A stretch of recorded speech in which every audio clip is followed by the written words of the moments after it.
Hello friends, स्वागत है आपका इस वीडियो में।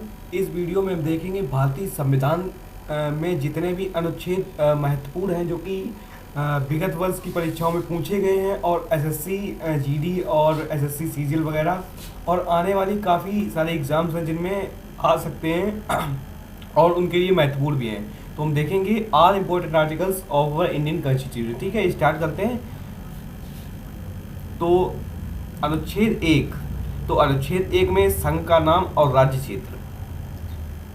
ठीक है, तो अनुच्छेद एक में भारत के संविधान के अनुच्छेद एक में क्या लिखा हुआ है? संघ का नाम और राज्य क्षेत्र शामिल किए गए। ठीक है, अनुच्छेद दो में है नए राज्यों का प्रवेश या स्थापना। जैसे नई राज्य बनाया जाना है तो जो नया राज्य बनेगा तो वो कहाँ पे आएगा? तो अनुच्छेद दो के अंतर्गत उसको शामिल किया जाएगा, अनुच्छेद दो में संशोधन किया जाएगा। ठीक है, अनुच्छेद तीन राज्य का निर्माण तथा सीमाओं या नामों में परिवर्तन।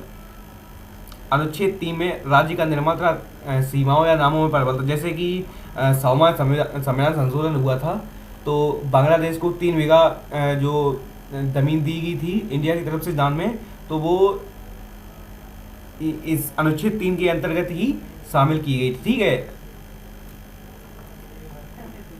अगला है हमारा अनुच्छेद चार, पहली अनुसूचित व चौथी अनुसूची की संशोधन 2 और 3 के अधीन बनाई गई विधियां। ठीक है,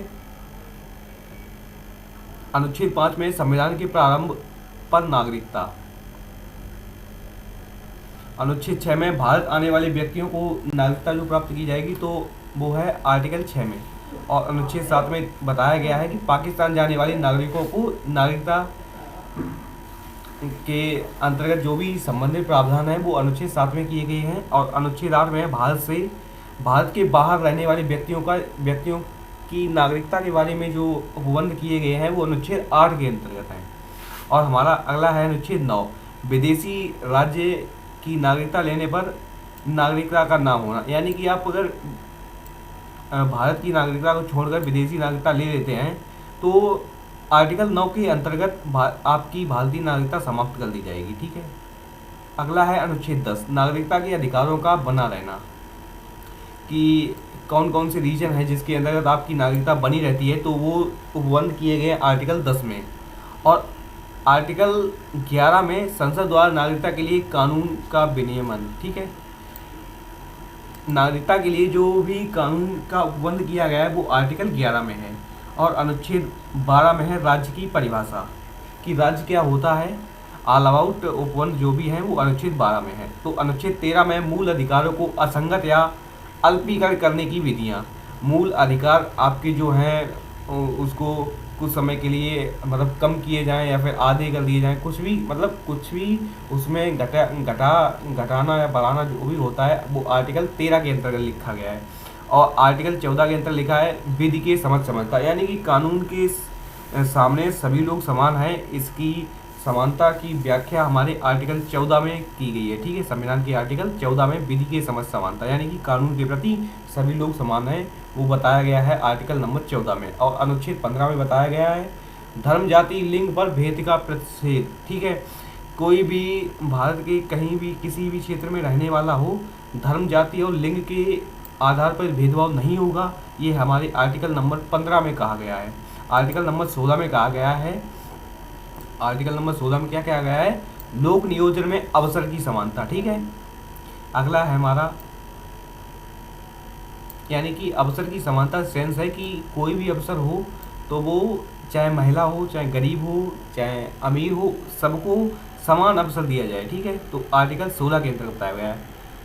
आर्टिकल 17 है हमारा अस्पृश्यता का अंत। अस्पृश्यता का मतलब होता है छुआछूत, अनटचेबिलिटी। ठीक है, यानी कि टचेबिलिटी, इसको रद्द किया गया आर्टिकल 17 के अंतर्गत। और आर्टिकल 18 के अंतर्गत उपाधियों का अंत, मतलब जिसमें सेना इसका विरोध करता है। जैसे सेना में रैंक्स होती हैं, लेफ्टिनेंट है, मेजर जनरल है, कर्नल है, तो ये रैंक्स ये सिविल में इनका अंत किया गया है, तो वो है आर्टिकल 18 के अंतर्गत। और अनुच्छेद हमारा 19 बताता है वाक की स्वतंत्रता, यानी कि आपको बोलने का अधिकार है, ये देता है आर्टिकल नंबर 19। अनुच्छेद 20 हमारा बताता है अपराधों के दो सिद्ध के संबंध में संरक्षण। ठीक है, अगला है आर्टिकल 21 प्राण और दैहिक स्वतंत्रता का अधिकार। आपके प्राण और देह की जो स्वतंत्रता है उसका जो अधिकार आपको दिया गया है वो आर्टिकल 21 में दिया गया, ठीक है। और आर्टिकल 21 का यानी कि ये जो भी ये का खा ये लगे होते हैं, इनसे आपको सेंस लगा के रखना है कि संविधान संशोधन के द्वारा ऐड किए गए, ठीक है। तो आर्टिकल 21 का 6 से 14 वर्ष के बच्चों का अधिकार, 6 से 14 वर्ष के बच्चों को शिक्षा का अधिकार जो दिया गया है वो अनुच्छेद 21 का के अंतर्गत दिया गया है, जो कि 86वां संविधान संशोधन 2002 के अंतर्गत किया गया था, ठीक है। इसीलिए 86वां संविधान संशोधन हुआ था। 86 constitution amendment of India describes the right of education for 6 to 14 years old childrens, okay. Article हमारा जो 22 है वो बताता है कुछ दशाओं में गिरफ्तारी के संरक्षण। कुछ दशाएं जो भी कानून के हिसाब से होंगी उनमें आपकी गिरफ्तारी से आपको जो संरक्षित किया जाएगा, तो उसमें आर्टिकल नंबर 22 में ये बताया गया है। अनुच्छेद 23 बताता है मानव के दुर्व्यापार और बाल श्रम, यानी कि छोटे छोटे बच्चों जो 6 से 14 वर्ष के बच्चे हैं उनको आप कारखानों में या फिर कहीं भी उनसे बाल श्रम कराते हैं, तो ये और मानव का दुर्व्यापार यानी कि अंगों की तस्करी या फिर मानव को ही सीधा बेचा जाना, तो इसका जो निषेध करता है आर्टिकल 23 के अंतर्गत इसके प्रावधान किए गए, ठीक है। आर्टिकल 24 में बताया गया है कारखानों में बालक का नियोजन का प्रतिशत, ठीक है। आर्टिकल 24 में बताया गया है कि जो कारखाने लगे हुए हैं उनमें जो बालक हैं यानी कि छोटे बच्चे हैं उनका कितना प्रतिशत है। आर्टिकल 25 धर्म और आचरण और प्रचार की स्वतंत्रता देता है, ठीक है। आर्टिकल 25 क्या बताता है, धर्म आचरण और प्रचार की स्वतंत्रता, यानी कि आप अपने धर्म से जिस भी धर्म से संबंधित हैं आप उसका प्रचार प्रसार कर सकते हैं और धर्म आप कोई भी धर्म अपना सकते हैं। इसमें भारतीय संविधान की या फिर किसी की भी उसमें बीच में कोई रोक टोक नहीं होगी, ठीक है। तो आर्टिकल 25 हमें धर्म और आचरण और उसके प्रचार करने की स्वतंत्रता देता है। अनुच्छेद 25 बताता है धार्मिक कार्यों के प्रबंध की स्वतंत्रता, ठीक है। धार्मिक कार्यों के लिए आप जो भी प्रबंध करते हैं उसकी स्वतंत्रता है आपको, ठीक है। अनुच्छेद 29 हमारा बताता है अल्पसंख्यक वर्गों के हितों का संरक्षण, ठीक है। अल्पसंख्यक वर्ग जो हैं उनके हितों का संरक्षण आर्टिकल 29 में बताया गया, ठीक है। अनुच्छेद 30 में बताया गया है शिक्षा संस्थाओं और स्थापना और प्रशासन करने का अल्पसंख्यक वर्गों का अधिकार, ठीक है। शिक्षा संस्थाओं की स्थापना और प्रशासन करने का अल्पसंख्यक वर्गों का अधिकार है, ये आर्टिकल 30 के अंतर्गत बताया गया है। आर्टिकल 32 जो कि संविधान की आत्मा कहा था डॉक्टर भीमराव अम्बेडकर ने, तो इसमें क्या बताया गया है, अधिकारों को परिवर्तित कराने के लिए उपचार, ठीक है। इसके तहत सुप्रीम कोर्ट 5 प्रकार की रिट भी जारी करता है, ठीक है। अगर किसी भी व्यक्ति के अधिकारों का उल्लंघन होता है तो आर्टिकल 32 का प्रयोग करके वो सुप्रीम कोर्ट जा सकता है कि मेरे इस पर्टिकुलर से मेरी स्वतंत्रता का मतलब दुरुपयोग हुआ है या कुछ भी हुआ है, तो आर्टिकल 32 का प्रयोग करके वो सुप्रीम कोर्ट जाता है और उसके लिए सुप्रीम कोर्ट 5 प्रकार की रिट जारी कर सकता है, जो कि अधिकार परीक्षा, उत्प्रेषण, ऐसे करके 5 रिट होती है, ठीक है। और अनुच्छेद 36 के अंतर्गत लाया गया है परिभाषा।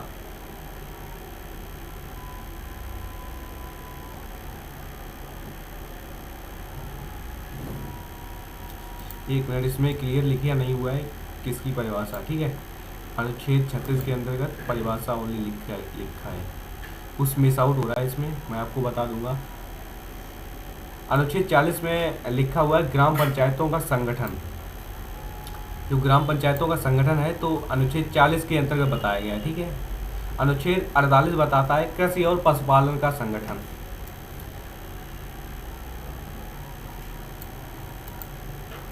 एग्रीकल्चर एंड एनिमल ऑर्गेनाइजेशन, ठीक है। एनिमल डोमेस्टिक एनिमल ऑर्गेनाइजेशन के अंतर्गत बताया गया आर्टिकल 48 में। और आर्टिकल 48 के अंतर्गत भी बताया गया है पर्यावरण, वन तथा वन्य जीवों की रक्षा, ठीक है। अनुच्छेद 49 हमारा बताता है राष्ट्रीय स्मारक स्थानों और वस्तुओं का संरक्षण। आर्टिकल 49 क्या बताता है? राष्ट्रीय स्मारक स्थानों और वस्तुओं का संरक्षण। जो भी राष्ट्रीय स्मारक बने हुए हैं तो ऐसी वस्तुओं का जो संरक्षण का अधिकार जो प्राप्त है वो आर्टिकल 49 के अंतर्गत है। अनुच्छेद 50 बताता है कार्यपालिका से न्यायपालिका का पृथक्करण, यानी कि कार्यपालिका और न्यायपालिका दोनों अलग अलग हैं। ये इसके अंतर्गत किस संविधान किस आर्टिकल के अंतर्गत उपबंध किए गए हैं? तो वो है आर्टिकल 50। और आर्टिकल हमारा 51 बताता है अंतर्राष्ट्रीय शांति और सुरक्षा, यानी कि विश्व में शांति स्थापित करने के लिए जो भी उपबंध किए गए हैं वो आर्टिकल 51 के अंतर्गत है। ठीक है। और आर्टिकल 51 का, जो कि यहाँ पे लिखा नहीं हुआ है, आर्टिकल 51 केवल लिखा है, आर्टिकल 51 का के अंतर्गत मूल कर्तव्य शामिल किए गए। ठीक है, जो कि 42वां संविधान संशोधन के आधार पर किए गए थे। ठीक है। अगला है हमारा अनुच्छेद 52, भारत का एक राष्ट्रपति होगा, ये लिखा है अनुच्छेद 52 के अंतर्गत। अनुच्छेद 53 में लिखा है कि राष्ट्रपति के संघ की कार्यपालिका शक्ति के बारे में बताया गया आर्टिकल 53 के अंतर्गत। 54 में बताया गया है राष्ट्रपति का निर्वाचन कैसे होगा, एकल संक्रमणी मत पद्धति जो भी है वो इसके अंतर्गत बताया गया है। ठीक है। आर्टिकल 55 है राष्ट्रपति के निर्वाचन की रीति, मतलब भाई कौन सी विधि से होगा। आर्टिकल 56 है राष्ट्रपति की पदावधि, यानी कि राष्ट्रपति का कार्यकाल कितना होगा, वो आर्टिकल 56 के अंतर्गत बताया गया है। आर्टिकल 57 बताता है कि राष्ट्रपति का दोबारा से निर्वाचन होगा, उसके लिए क्या पात्रता होगी, क्या योग्यता होगी। ठीक है। अनुच्छेद 58 बताता है राष्ट्रपति निर्वाचित होने के लिए अर्हताएं। राष्ट्रपति के लिए भारत का राष्ट्रपति बनने के लिए जो भी अर्हताएं निर्धारित की गई हैं उसको आर्टिकल 58 में डिस्क्राइब किया गया है। और आर्टिकल 59 हमारा बताता है राष्ट्रपति पद के लिए शर्तें। राष्ट्रपति पद के लिए जो भी शर्तें हैं, जैसे कि किसी भी वेतन का लाभ नहीं, कहीं भी लोग किसी भी अन्य पद का लाभ नहीं लेगा, तो वो भी जो भी शर्तें हैं वो आर्टिकल 59 के अंतर्गत बताई गई हैं। और आर्टिकल 60 बताता है राष्ट्रपति की शपथ, यानी कि राष्ट्रपति जो शपथ लेगा वो आर्टिकल 60 के अंतर्गत लिखी हुई है। आर्टिकल 61 में लिखा हुआ है राष्ट्रपति महाभियोग चलाने की प्रक्रिया, यानी कि राष्ट्रपति संविधान का उल्लंघन करता है तो संसद की किसी भी सदन द्वारा राष्ट्रपति पर महाभियोग चलाकर राष्ट्रपति को पदच्युत किया जा सकता है। ठीक है।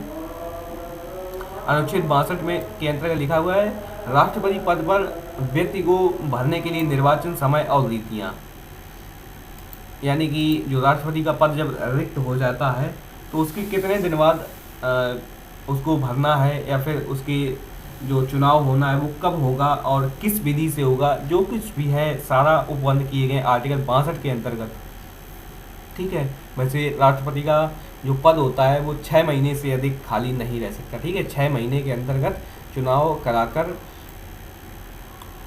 पद को भरना होता है। अगर जैसे भारत का राष्ट्रपति अगर भारत से बाहर है तो उस समय भारत का उपराष्ट्रपति राष्ट्रपति का कार्यभार संभालता है, और राष्ट्रपति और उपराष्ट्रपति दोनों अगर भारत से बाहर है तो भारत का जो मुख्य न्यायाधीश होता है वो राष्ट्रपति पद का कार्यभार संभालता है, और उनको वेतन भत्ते जो भी मिलते हैं उनको राष्ट्रपति के ही दिए जाते हैं। ठीक है। क्योंकि राष्ट्रपति के पद का कार्यभार संभाल रहे हैं उतने समय के लिए, तो वेतन भत्ते और जो सुविधाएं हैं वो राष्ट्रपति वाली ही उनको प्राप्त की होती हैं। ठीक है। अनुच्छेद 63 के अंतर्गत लिखा हुआ है भारत का एक उपराष्ट्रपति होगा। अनुच्छेद 64 के अंतर्गत लिखा हुआ है उपराष्ट्रपति का राज्यसभा का पदेन सभापति होगा। उपराष्ट्रपति राज्यसभा का पदेन सभापति होता है, ये किसके अंतर्गत लिखा गया है? आर्टिकल 64 के अंतर्गत। आर्टिकल 65 में बताया गया है कि राष्ट्रपति के पद की रिक्ति पर उपराष्ट्रपति के कार्य। ठीक है। यानी कि जब राष्ट्रपति अपने पद पर नहीं है, यानी कि किसी भी कोई भी रीजन हो, डेथ हुई हो या फिर पदच्युत किया गया हो जिसकी वजह से संविधान का उल्लंघन करने पर महाभियोग द्वारा हटाया गया हो, तो उपराष्ट्रपति उस समय जो कार्य संभालेगा तो कौन से कार्य होंगे या फिर कैसे कार्य करेगा, तो वो सब आर्टिकल 65 में डिस्क्राइब किए गए हैं। आर्टिकल 66 में बताया गया है उपराष्ट्रपति का निर्वाचन, उपराष्ट्रपति का चुनाव कैसे होगा, तो वो आर्टिकल 66 के अंतर्गत बताया गया है। आर्टिकल 67 में बताया गया है उपराष्ट्रपति की पदावधि कितनी होगी, यानी कितने समय तक अपने पद पर कार्यरत रहेगा। अनुच्छेद 68 के अंतर्गत बताया गया है उपराष्ट्रपति पद के रिक्त पद के लिए रिक्त पद हो जाएगा। अगर उपराष्ट्रपति का पद जैसे रिक्त हो जाता है तो उसको भरने के लिए निर्वाचन के संबंध में उपबंध किए गए हैं, तो वो हैं आर्टिकल 68 के अंतर्गत। और आर्टिकल 69 में बताया गया है उपराष्ट्रपति द्वारा जो शपथ ली जाएगी उसके बारे में, ठीक है। आर्टिकल हमारा 17 बताता है अन्य आकस्मिक में राष्ट्रपति के कर्तव्यों का निर्वहन, ठीक है। या कोई भी रीजन आता है जिसकी वजह से राष्ट्रपति अपना पद नहीं संभाल सकता है, उस समय जो राष्ट्रपति के पद का निर्वहन जो करता है, यानी कि शासन चलाता है राष्ट्रपति के पद का, तो वो आर्टिकल 70 के अंतर्गत उसके उपबंध किए गए हैं। आर्टिकल 71 हमारा बताता है राष्ट्रपति और उपराष्ट्रपति के निर्वाचन संबंधित विषय। राष्ट्रपति और उपराष्ट्रपति के निर्वाचन से संबंधित जो भी विषय हैं वो सारे आर्टिकल 71 में लिखे हुए हैं। आर्टिकल 72 राष्ट्रपति के क्षमादान की शक्ति है, ठीक है। राष्ट्रपति किसी भी व्यक्ति को क्षमादान दे सकता है, चाहे मृत्युदंड ही क्यों न मिला हुआ हो, तो राष्ट्रपति उसको क्षमादान दे सकता है। तो इसके अंतर्गत उपबंध किए गए हैं, तो आर्टिकल 72 के अंतर्गत। आर्टिकल 73 में बताया गया है संघ की कार्यपालिका शक्ति का विस्तार। जो भी हमारी संघ की कार्यपालिका शक्ति है उसके विस्तार के बारे में आर्टिकल 73 के अंतर्गत बताया गया है।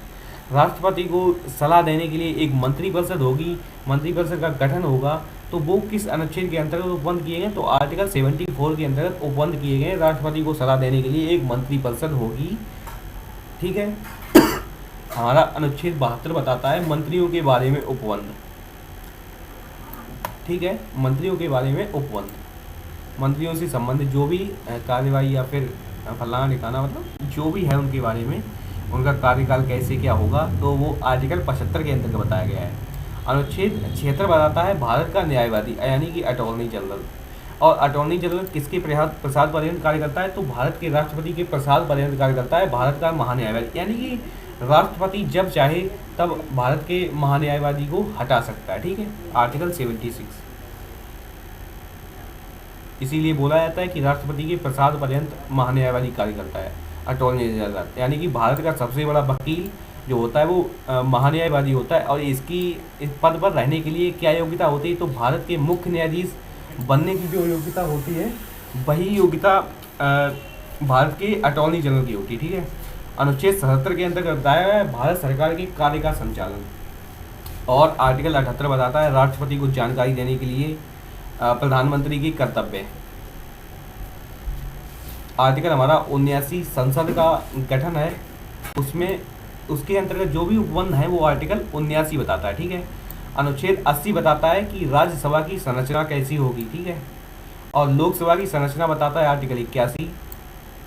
आर्टिकल 83 बताता है संसद के सदनों की अवधि, ठीक है। ये यहाँ पे अवधि लिखा हुआ है, गलत लिखा हुआ है, टाइपिंग गलत है थोड़ा। अनुच्छेद 83 के अंतर्गत बताया गया है संसद के सदनों की अवधि कितनी होगी, ठीक है। अनुच्छेद 84 के अंतर्गत बताया गया है संसद के सदस्यों के लिए क्या अर्हता होगी, यानी कि संसद के सदस्यों के लिए मतलब जो योग्यता, संसद का सदस्य बनने के लिए जो योग्यताएं हैं वो आर्टिकल नंबर 84 के अंतर्गत बताई गई हैं। हेलो। अनुच्छेद 85 के अंतर्गत बताया गया है संसद का सत्र सत्रावसान और विघटन, यानी कि सत्र कब चलेगा, कब विघटित होगा और कब छुट्टी मिलेगी, तो इसका सबका जो बताया गया है वो आर्टिकल 85 के अंतर्गत बताया गया है। आर्टिकल 87 हमारा बताता है राष्ट्रपति का विशेष अभिभाषण। अनुच्छेद 88 बताता है सदनों के बारे में मंत्रियों और महान्यायवादी का अधिकार जो भी है। तो आर्टिकल 88 में क्या लिखा हुआ है, सदनों के मंत्री और महान्यायवादी के अधिकार जो भी हैं वो आर्टिकल 88 बताता है। आर्टिकल हमारा 89 बताता है राज्यसभा का सभापति और उपसभापति, यानी कि राज्यसभा के जो सभापति और उपसभापति होते हैं उनके अंतर्गत जो भी उसके लिए उपबंध किए गए हैं वो आर्टिकल 89 के अंतर्गत किए गए हैं। और आर्टिकल 90 हमारा उपसभापति का पद रिक्त होना या पद का हटाया जाना या पद से हटाया जाना, यानी कि उपसभापति जो होता है वो हमारा उपराष्ट्रपति होता है, ठीक है। उपसभापति, सभापति या राज्यसभा जिसे बोलते हैं, तो आर्टिकल 90 के अंतर्गत उसके उपबंध किए गए हैं। आर्टिकल 91 हमारा बताता है सभापति के कर्तव्यों का पालन और सख्ती। इसके लिए कंफ्यूज नहीं होना, सभापति, उपसभापति और राज्यसभा, तो ये तीनों भारत का उपराष्ट्रपति होता है, ठीक है। अनुच्छेद 92, सभापति या उपसभापति को पद से हटाने का संकल्प विचाराधीन हो तब उसका पीठासीन न होना। सभापति और या उपसभापति को पद से हटाने का संकल्प विचाराधीन हो तब उसका पीठासीन न होना, तो आर्टिकल 92 के अंतर्गत डिस्क्राइब किया गया है।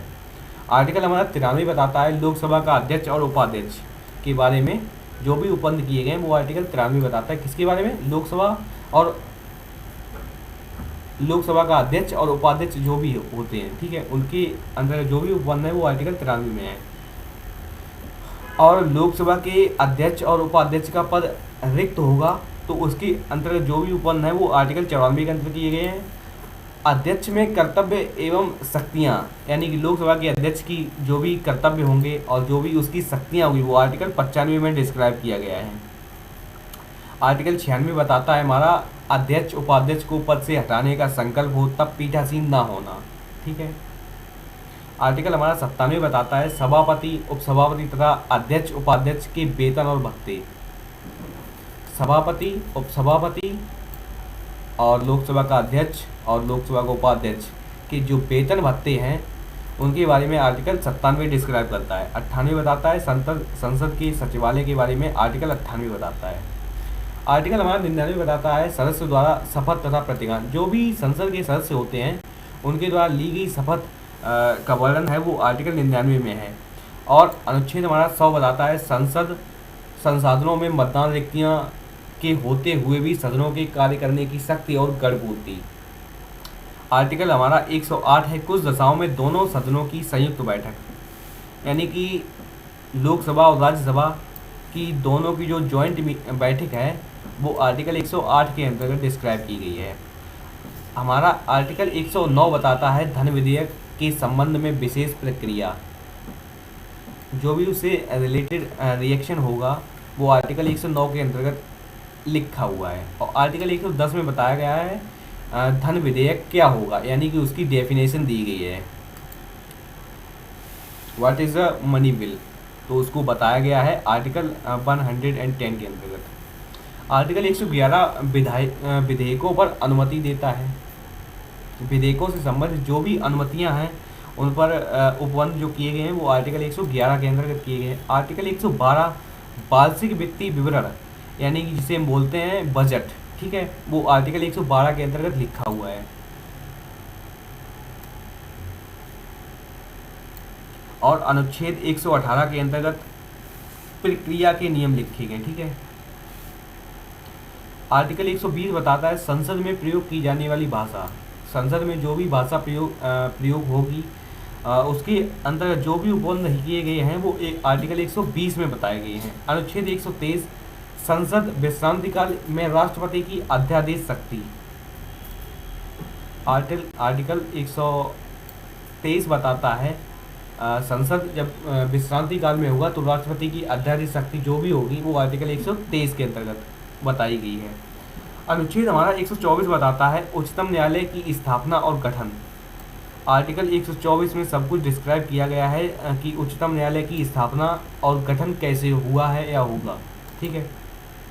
अनुच्छेद 125 बताता है न्यायाधीशों का वेतन, यानी कि भारत के जो जितने भी जजेस हैं उनके वेतन भत्ते जो भी हैं वो आर्टिकल 125 के अंतर्गत बताए गए हैं। आर्टिकल 126 हमारा बताता है कार्यकारी मुख्य न्यायमूर्ति की नियुक्ति। सॉरी, यहाँ पे थोड़ा गलत टाइप हुआ है, तो आर्टिकल 126 के अंतर्गत बताया गया है कार्यकारी मुख्य न्यायमूर्ति की नियुक्ति, यानी कि जो मुख्य न्याय जज होता है हमारा, अगर कुछ समय के लिए अपने पद से हटा हुआ है या फिर किसी वजह से मृत्यु अकारणवश कुछ भी हुआ है, उसके एब्सेंस में जो उसकी जो उसकी जगह पे कार्यकारी मुख्य न्यायाधीश होगा तो उसकी नियुक्ति के अंतर्गत जो उपबंध किए गए हैं वो आर्टिकल 126 के अंतर्गत किए गए हैं। और आर्टिकल 127 तदर्थ न्यायमूर्तियों की नियुक्ति, यानी कि तदर्थ न्यायमूर्तियों की नियुक्ति अगर करनी है तो आर्टिकल 127। अनुच्छेद 128 हमारा बताता है सेवानिवृत्त न्यायाधीशों की उपस्थिति। आर्टिकल 129 उच्चतम न्यायालय का अभिलेख न्यायालय होना। आर्टिकल 129 ये काफ़ी एग्जाम में पूछा भी गया है कि उच्चतम न्यायालय का अभिलेख न्यायालय होना, तो आर्टिकल 129, ठीक है। और आर्टिकल 130, वैसे आपको ये याद रखना है कि मैं अनुच्छेद को आर्टिकल बोल रहा हूँ, ठीक है। तो अनुच्छेद 130 उच्चतम न्यायालय का स्थान, उच्चतम न्यायालय का जो स्थान है उसको डिस्क्राइब करता है आर्टिकल 130। और आर्टिकल 130 उच्चतम न्यायालय की आरंभिक अधिकारिता। आर्टिकल 137 निर्णय एवं आदेशों का पुनराविलोकन। अनुच्छेद 143 क्या बताता है हमें? उच्चतम न्यायालय से परामर्श करने की राष्ट्रपति की शक्ति। अनुच्छेद 144 बताता है सिविल एवं न्यायिक पदाधिकारियों द्वारा उच्चतम न्यायालय की सहायता। आर्टिकल 148 क्या बताता है? भारत का नियंत्रक महालेखा परीक्षक, ठीक है। भारत का नियंत्रक महालेखा परीक्षक ये बताता है आर्टिकल 148। आर्टिकल 149 बताता है नियंत्रक महालेखा परीक्षक की कर्तव्य और शक्तियाँ, यानी कि नियंत्रक महालेखा की जो भी कर्तव्य और शक्तियाँ हैं वो आर्टिकल 149 के अंतर्गत बताई गई, जिसे हम बोलते हैं CAG, comptroller and auditor general of India. Article 150 के अंतर्गत बताया गया है संघ के राज्यों के लेखन का प्रारूप। अनुच्छेद 153 बताता है राज्यों के राज्यपाल के बारे में, यानी कि जो भी हमारे राज्य के अंतर्गत राज्यपाल होते हैं उनकी उसके अंतर्गत जो भी उपबंध किए गए वो आर्टिकल 153 के अंतर्गत किए गए। भारत का एक राज्यपाल, मतलब किसी भी राज्य का एक राज्यपाल होगा तो उसके लिए उपबंध 153 के अंतर्गत है। अनुच्छेद 154 हमें बताता है राज्य की कार्यपालिका शक्ति। अनुच्छेद 155 राज्यपाल की नियुक्ति। 156 राज्यपाल की पदावधि, यानी कि कितना पीरियड होगा, टाइम पीरियड।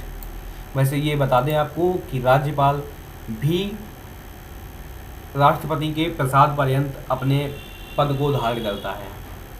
अनुच्छेद 157 राज्यपाल का नियुक्त होने की अर्हताएँ, यानी कि राज्यपाल को नियुक्त होने के लिए जो भी अर्हताएँ हैं 35 वर्षों बाद भारत के, मतलब उस राज्य का निवासी हो, फलाना ठिकाना जो भी है, जो भी उसके अंतर्गत मतलब उसकी अर्हताएँ होनी चाहिए, योग्यताएँ होनी चाहिए, वो आर्टिकल 157 के अंतर्गत बताई गई हैं। अनुच्छेद 158 बताता है राज्यपाल के पद के लिए शर्तें। आर्टिकल 159 बताता है राज्यपाल द्वारा शपथ तथा प्रतिज्ञान, जैसे राष्ट्रपति द्वारा शपथ और प्रतिज्ञान जो होता है वो आर्टिकल 60 के अंतर्गत होता है। तो इसी प्रकार जो राज्यपाल द्वारा शपथ तथा प्रतिज्ञान लिए जाते हैं वो आर्टिकल 159 के अंतर्गत होता है। और आर्टिकल 163 हमारा बताता है राज्यपाल को सलाह देने के लिए मंत्रिपरिषद। राज्यपाल को सलाह देने के लिए एक मंत्रिपरिषद होगी, जिसका गठन आर्टिकल 163 के अनुसार होगा। आर्टिकल 164 मंत्रियों के बारे में अन्य उपबंध रखता है। और आर्टिकल 165 बताता है राज्य का महाधिवक्ता। राज्य का महाधिवक्ता, जैसे हमारा जो भारत सरकार का होता है महान्यायवादी, उसी प्रकार राज्य में होता है महाधिवक्ता। अनुच्छेद 166 हमें बताता है राज्य सरकार का संचालन। राज्य सरकार कैसे चलेगी, तो उसके अंतर्गत जो भी उपबंध है वो आर्टिकल 166 के अंतर्गत है। आर्टिकल 167 बताता है राज्यपाल को जानकारी देने के संबंध में मुख्यमंत्री के कर्तव्य। आर्टिकल 168 बताता है राज्य के विधानमंडल का गठन। राज्य के विधानमंडल का जैसे भी गठन होगा वो आर्टिकल 168 के अंतर्गत लिखा हुआ है। आर्टिकल 170 विधानसभाओं की संरचना। आर्टिकल 171 विधान परिषद की संरचना। 172 राज्यों के विधानमंडल की अवधि। 176 राज्यपाल का विशेष अभिभाषण, ठीक है। और आर्टिकल 177 सदनों के बारे में मंत्रियों और महाधिवक्ता के अधिकार। सदन के मंत्री हैं और महाधिवक्ता के जो भी अधिकार हैं वो आर्टिकल 177 के अंतर्गत बताए गए हैं। आर्टिकल 178 हमें बताता है विधानसभा का अध्यक्ष और उपाध्यक्ष।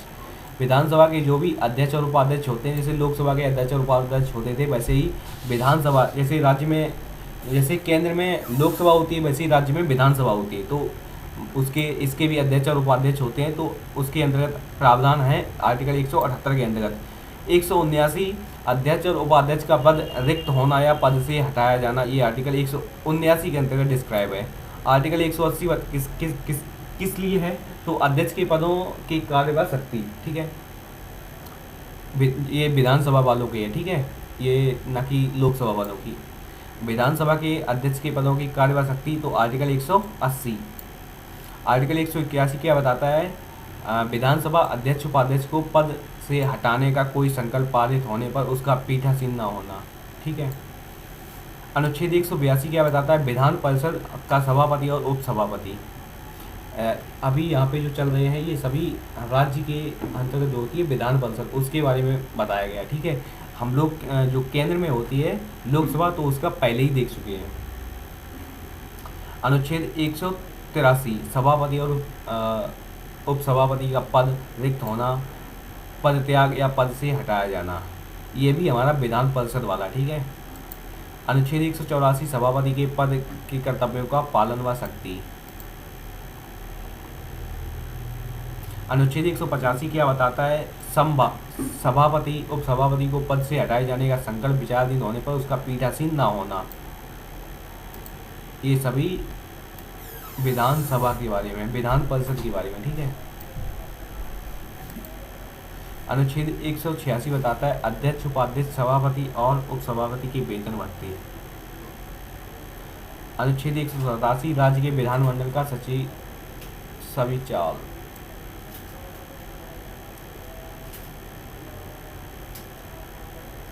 ये सविचार लिखा हुआ है, गलत लिखा हुआ है। अनुच्छेद 187 के अंतर्गत बताया गया राज्य के विधानमंडल का सचिवालय। अनुच्छेद 188 सदस्यों द्वारा शपथ तथा प्रतिज्ञान, शपथ या प्रतिज्ञान 188 के अंतर्गत किसके द्वारा? जो विधान परिषद के अंतर्गत जो भी सदस्य होंगे वो जो शपथ लेंगे उसके जो प्रबंध हैं वो आर्टिकल 188 के अंतर्गत। 189 में क्या बताया गया है? सदनों में मतदान रिक्तियाँ होते हुए भी सदनों का कार्य करने की शक्ति और गढ़पूर्ति। 199 धन विधेयक की परिभाषा, धन विधेयक की परिभाषा, ये विदेश लिखा हुआ है, गलत लिखा हुआ है। अनुच्छेद 199 में राज्य में जो धन विधेयक पेश होता है उसकी परिभाषा। आर्टिकल 2 विधायकों पर अनुमति। आर्टिकल 202 वार्षिक वित्तीय विवरण, यानी कि जो राज्य का होगा वो आर्टिकल 202, और आप देख चुके हैं वार्षिक वित्तीय विवरण उधर हमारा जो राज्य वाला पहले देख चुके, ठीक है। आर्टिकल 213 विधानमंडल में अध्यादेश सत्यापित करने की राज्यपाल की शक्ति, उधर 123 था और इधर 213, ठीक है। अनुच्छेद 214 बताता है राज्यों के लिए उच्च न्यायालय। राज्यों के लिए एक उच्च न्यायालय होगा, उसका जो जिक्र है वो आर्टिकल 214 के अंतर्गत। अनुच्छेद 215 बताता है उच्च न्यायालयों का अभिलेख न्यायालय होना, यानी कि 129 के अंतर्गत बताया था उच्चतम न्यायालयों का अभिलेख न्यायालय होना, वो आर्टिकल 129 के अंदर बताया था। और इन्होंने 215 के अंदर बताया गया है कि उच्च न्यायालयों का अभिलेख न्यायालय होना। वो उच्चतम न्यायालय थे, ये उच्च न्यायालय हैं, ये क्योंकि राज्य के हैं। अनुच्छेद 216 क्या बताता है? उच्च न्यायालय का गठन, यानी कि राज्य के लिए जो उच्च न्यायालय का गठन होगा वो कैसे होगा? आर्टिकल 216 के अंतर्गत उपबंध है। आर्टिकल 217 क्या बताता है? उच्च न्यायालय न्यायाधीश की नियुक्ति पद्धति शर्तें, यानी कि उच्च न्यायालय का जो न्यायाधीश होगा वो कैसे नियुक्त किया जाएगा, उसके लिए क्या शर्तें हैं, वो आर्टिकल 217 बताता है हमें।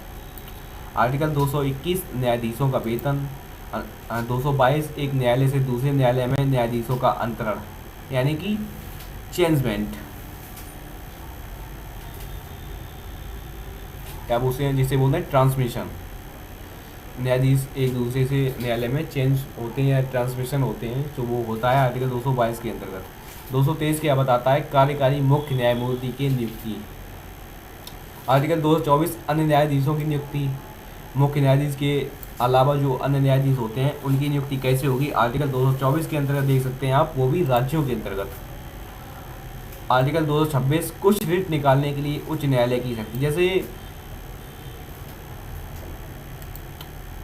इधर आर्टिकल 32 के अंतर्गत उच्चतम न्यायालय जो रिट निकालता है, ऐसे ही आर्टिकल 226 के अंतर्गत, मतलब उधर उच्चतम न्यायालय जो आर्टिकल 32 के अंतर्गत रिट निकालता है, वैसे ही राज्य का जो उच्च न्यायालय है वो भी रिट निकाल सकता है, वो भी आर्टिकल 226 के अंतर्गत। अनुच्छेद 231 क्या बताता है? 2 या अधिक राज्यों के लिए एक ही उच्च न्यायालय की स्थापना। अब देखेंगे भारत में राज्य वर्तमान में 28 हैं, लेकिन जो न्यायालय हैं वो वर्तमान में 25 ही हैं। तो दो राज्यों का एक ही उच्च न्यायालय होगा, तो आर्टिकल 231 के अंतर्गत प्रावधान किए गए हैं। आर्टिकल 233 बताता है जिला न्यायाधीशों की नियुक्ति, यानी कि जिला लेवल पे जो कोर्ट होते हैं उनमें न्यायाधीश जो बैठेंगे उनकी नियुक्ति कैसे होगी, वो आर्टिकल 233 में बताएगा। आर्टिकल 241 क्या बताएगा? संघ राज्य क्षेत्र के उच्च न्यायालय, ठीक है, संघ राज्य क्षेत्र के लिए उच्च न्यायालय। आर्टिकल 243 क्या बताता है हमें? पंचायत नगर पालिकाएं एवं सहकारी समितियां। आर्टिकल 243 बताता है पंचायत नगर पालिकाएं एवं सहकारी समितियां। अनुच्छेद 244 क्या बताता है? अनुसूचित क्षेत्रों व जनजाति क्षेत्रों का प्रशासन। आर्टिकल 248 हमें बताता है अवशिष्ट विधायी शक्तियां। अनुच्छेद 252 क्या बताता है? 2 या अधिक राज्य के लिए सहमति से विधि बनाने की शक्ति। वैसे यहाँ पे एक मेंशन आर्टिकल नहीं किया हुआ है, 239 AA, तो वो दिल्ली से संबंधित है, और 279 A तो वो GST से संबंधित है। तो आर्टिकल 248 अपशिष्ट विधायी शक्तियाँ। अनुच्छेद 252 2 या अधिक राज्य के लिए सहमति से विधि बनाने की संसद की जो शक्ति है। आर्टिकल 254 क्या बताता है? संसद द्वारा बनाई गई विधियों और राज्यों के विधानमंडल द्वारा बनाई गई विधियों में असंगति। अनुच्छेद 256 क्या बताता है? राज्यों और संघ की बाध्यता। राज्य और संघ किस चीज़ के लिए बाध्य होंगे, वो आर्टिकल 256 में लिखा हुआ है।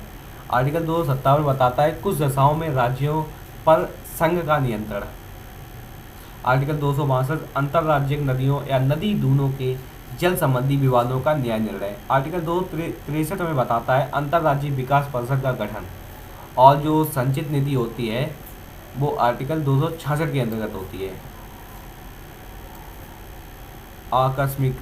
आकस्मिकता निधि होती है वो आर्टिकल 267 के अंतर्गत होती है। अनुच्छेद 269 संघ द्वारा उद्ग्रहित और संग्रहित किंतु राज्य को सौंपे जाने वाले कर।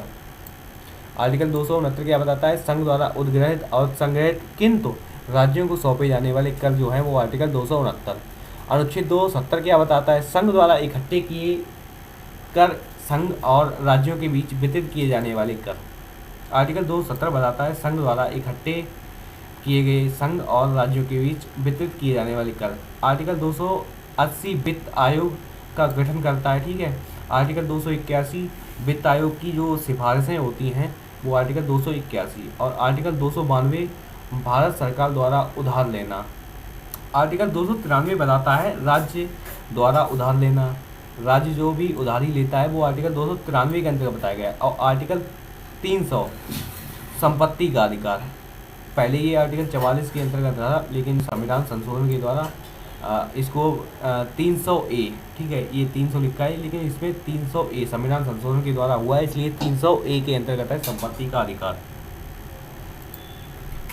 अनुच्छेद 301 व्यापार वाणिज्य और समागम की स्वतंत्रता। व्यापार वाणिज्य और समागम की स्वतंत्रता आर्टिकल 301 के अंतर्गत है। अनुच्छेद 309 क्या बताता है? राज्य की सेवा करने वाले व्यक्तियों की भर्ती और सिविल सेवा की शर्तें के बारे में जो भी बताता है आर्टिकल 309। अनुच्छेद 310 संघ या राज्य सेवा करने वाले व्यक्तियों की पदावधि। संघ या राज्य की सेवा जो भी करते हैं उनकी कार्यकाल कितना होगा, तो आर्टिकल 310 आप देखेंगे। आर्टिकल 313 में संक्रमणकालीन उपबंध हैं। आर्टिकल 315 यानी कि यूपीएससी संघ लोक सेवा आयोग यूनियन पब्लिक सर्विस कमीशन का जो गठन है करता है वो आर्टिकल 315 करता है हमारा, ठीक है। अगला है हमारा आर्टिकल 316 सदस्यों की नियुक्ति एवं पदावधि, यानी कि यूपीएससी के जो सदस्यों की नियुक्ति और पदावधि कितनी होगी वो आर्टिकल 316 बताता है। आर्टिकल 317 क्या बताता है, लोक सेवा आयोग के किसी सदस्य को हटाया जाना या निलंबित किया जाना, यानी कि यूपीएससी के किसी भी सदस्य को उसके पद से हटाया जाता है या फिर निलंबित किया जाता है, तो वो बताया गया आर्टिकल 317 के अंतर्गत। आर्टिकल 320 बताता है लोक सेवा आयोग की कृत्य, यानी कि यूपीएससी के जो कार्य हैं वो आर्टिकल 320 के अंतर्गत बताए गए हैं। आर्टिकल 323 बताता है प्रशासनिक अधिकरण। अनुच्छेद 323 बताता है अन्य विषयों के लिए अधिकरण। 324 क्या बताता है, निर्वाचनों के अधिक्षण, निर्देशन और नियंत्रण का निर्वाचन आयोग में निहित होना। आर्टिकल 324 निर्वाचन से संबंधित है, इतना याद रखना है। आर्टिकल 329 बताता है निर्वाचन संबंधी मामलों में न्यायालय का जो हस्तक्षेप होगा वो आर्टिकल 329 के अंतर्गत। 330 बताता है लोकसभा में अनुसूचित जाति और अनुसूचित जनजाति के लिए स्थानों का आहरण योग्य है, आरक्षण, आहरण नहीं आरक्षण। अनुच्छेद 331 क्या बताता है, लोकसभा में आंग्ल भारतीय समुदाय का प्रतिनिधित्व। 332 क्या बताता है, राज्य की विधानसभा में अनुसूचित जाति और अनुसूचित जनजातियों के लिए स्थानों का आरक्षण। 333 बताता है राज्य की विधानसभा में आंग्ल भारतीय समुदाय का प्रतिनिधित्व। 343 संघ की राजभाषा यानी कि जो कि हिंदी है, आर्टिकल 343 बताता है, यानी कि संघ की नहीं, हिंदी नहीं बताता है, संघ की जो राजभाषा है उसको आर्टिकल 343 बताता है। 351 बताता है हिंदी भाषा के लिए निर्देश, और 350 का प्राथमिक स्तर पर मातृभाषा में शिक्षा की सुविधाएं। आर्टिकल 344 बताता है राजभाषा के संबंध में आयोग और संसद की समिति। आर्टिकल 352 राष्ट्रपति के द्वारा आपात की जो उद्घोषणा का प्रभाव है वो आर्टिकल 352 बताता है। 356 बताता है राज्य में संवैधानिक तंत्र के विफल हो जाने की दिशा में उपबंध। आर्टिकल 360 बताता है कि भारत में अगर वित्तीय आपात होता है तो राष्ट्रपति उसके अंतर्गत आपात मतलब वित्तीय संकट होता है तो राष्ट्रपति उसके अंतर्गत आपातकाल लगा सकता है, तो आर्टिकल 360 के अंतर्गत बताया गया है। आर्टिकल 368 जो कि भाग 20 में है, भारत का संविधान का संशोधन करने की संसद की शक्ति, उसकी प्रक्रिया के बारे में बताता है। आर्टिकल 377 भारत के नियंत्रक महालेखा परीक्षक के बारे में बताता है। आर्टिकल 378 लोक सेवा आयोग के बारे में बताता है, यानी कि राज्य के लिए जो होती है पीएससी, पब्लिक सर्विस कमीशन, उसको बताता है। जैसे यूपी में है यूपी पीसीएस, ठीक है। तो अगर वीडियो पसंद आया है तो लाइक कर देना, और लगता है कि नॉलेजफुल है तो शेयर भी कर देना, और चैनल को सब्सक्राइब कर लेना अगर ऐसे ही वीडियो और भी पाने हैं। नोटिफिकेशन बेल को ऑल पे सेट करके रख लेना, क्योंकि मैं जैसे ही वीडियो अपलोड करूँ तो आपको नोटिफिकेशन प्राप्त हो जाए। तो ख़त्म करते हैं इस वीडियो। फ़िलहाल इस वीडियो में जितने भी इम्पोर्टेंट आर्टिकल थे वो सारे मैंने कवर कर लिए हैं। देख रहे होंगे आप 197 क्वेश्चन हैं, और 197 क्वेश्चन हमने जस्ट कुछ ही टाइम में ख़त्म कर लिए हैं, और इनसे एग्ज़ाम में एक भी आर्टिकल बाहर नहीं जाएगा। इनको आपको रट के रख लेना, ठीक है। ख़त्म करते हैं वीडियो को।